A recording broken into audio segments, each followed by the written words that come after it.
So, you got to nurture that gut microbiome and recognizing that the microbes also have their circadian rhythm. So the most insulin sensitive time of the day is the morning. So you try to get people to eat a big breakfast and what they call time restricted eating, so you don't snack, because you can't get your insulin level down if you keep eating.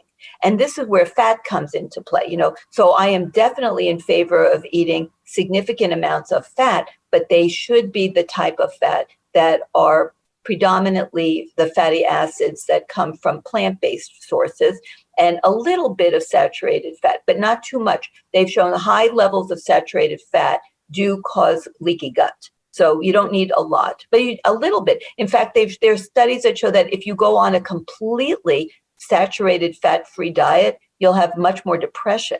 So we don't, everything is there for a purpose. It's all about the right balance of everything. One of the other things that's really helpful is if you take a brisk walk after meals. It's been found that just doing that will help lower your blood sugar and then therefore your insulin level.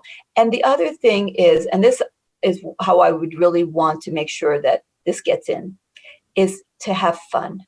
We live in a world where people don't have the proper relationships. They don't have enough love, feel loved, and just have fun. When you're a kid, at least when I was a kid, my mom would say, go out and play. And I had a lot of unstructured fun time and play time.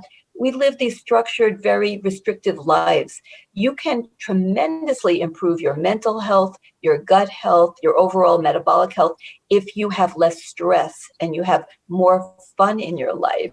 So, you really want to get also, oh my gosh, sleep is so important. So you've got to do everything you can to get people to sleep and get that melatonin. During the night is around 2:00 in the morning. At the same time you get that melatonin surge is when you get the big blood flow surge to the brain that helps clear it out. And we know that, like you mentioned, lymphatic, so the brain has its own lymphatic system for clearing things, but nothing works properly if you don't get adequate sleep. So you've got to look at every lifestyle thing. And then sedentary lifestyle is very promotional to high insulin resistance and problems with metabolic health. So fitness is amazing. We know from mental health that exercise works better than SSRIs, and that's been shown in studies.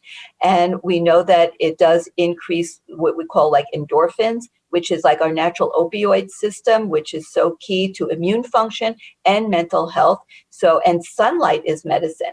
So sunlight, we actually have receptors in our eyes that take in the sunlight, and from the sunlight, we actually produce serotonin.